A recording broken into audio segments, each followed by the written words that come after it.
棋友们好，我是四郎。今天给大家讲一个单马擒象的一个定式啊，这也是天天象棋的第81关。那么这个单马擒象呢是有一些条件的啊，就是说只有黑方这个象跟老将在同一侧，咱们是可以取胜的。如果说黑方这个象在右侧，老将在左侧，这个棋是没法赢的，只能是和棋啊。那好，咱们正式开讲啊。这里第一招呢也没什么选择，先把这个士吃了啊，让黑方变成单象领一个老将。那这里一将，黑方呢有两种选择，要么上要么下。其实无论上下呢区别不是很大，只要咱们记住一个口诀，这个棋呢就可以巧妙的取胜。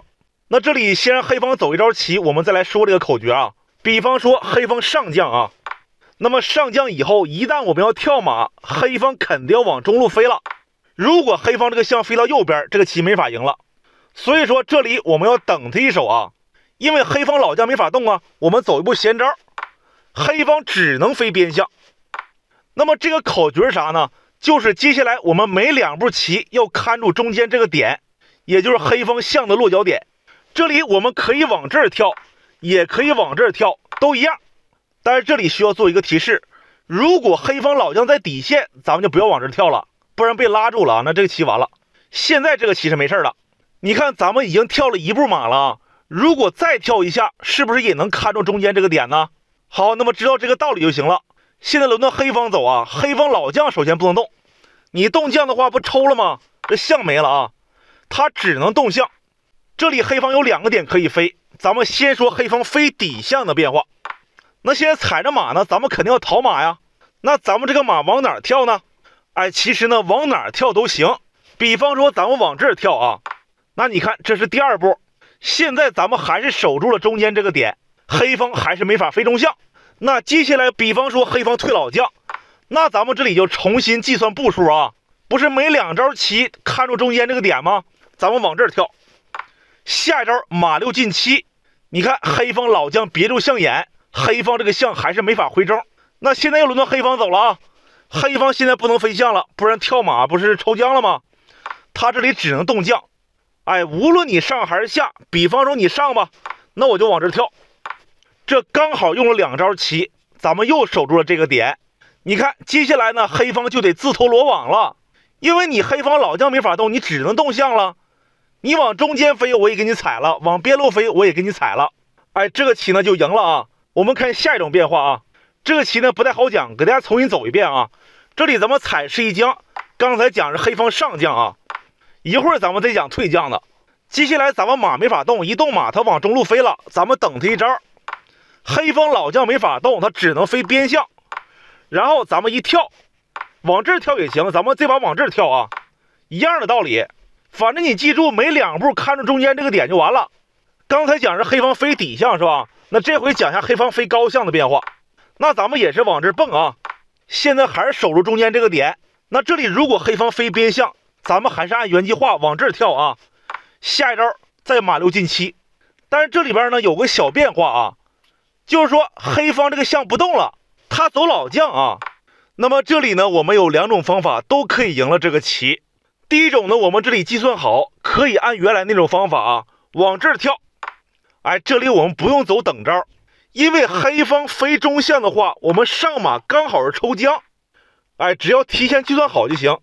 如果他回去的话，也是上马抽将，是这么个事儿啊。那如果说黑方不动象，他动老将呢？无论你上还是下吧，咱们也是走这招。现在黑方老将没法动了吧？你刚才在底线，你现在也没法动，他只能说飞象。那么他这两个点呢都被咱们马给锁死了啊，往哪儿飞都是丢。这是一种方法。还有一种方法，这个比较快，我们不用往这儿蹦啊，直接往这儿蹦。咱们需要灵活一些啊。下一招上马一将，黑方这个象就没了。那如果说你先动象，那我就往这儿跳，这里一将，这里无论你这个老将上还是下，我们等他一手，黑方这个象就被等死了。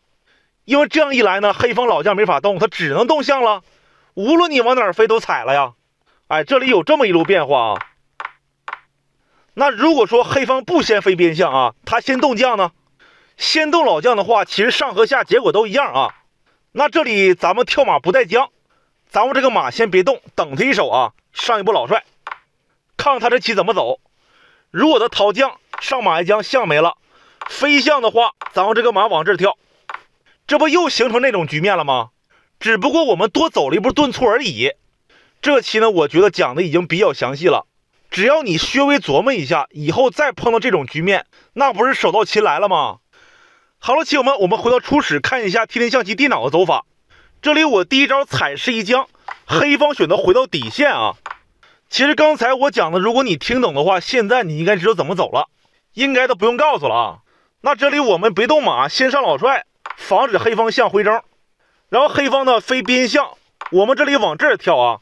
黑方在底线往中路跳被拉住了，接下来电脑是往底线飞，那我们往这儿跳，两步看住这个点，然后黑方继续飞边象，我们往这儿跳，他再回，我们再往这跳，哎，又看住这个点了。当时他就直接弃象了啊，那我就踩了一将，黑方回老将，我一平，黑方拱我一下，我往这儿一跳，黑方往左来，这时候我回老帅，当时他是往下去了啊，那我就往这儿跳，黑方上，我上马一将，黑方回到底线，那么最后呢，四郎潇洒走闲，绝杀无解。这个直接给黑方老将给整死了啊！这个棋呢就是这样赢的。那棋友们学会的就点个赞吧，四郎只讲干货了啊！我们下期视频见。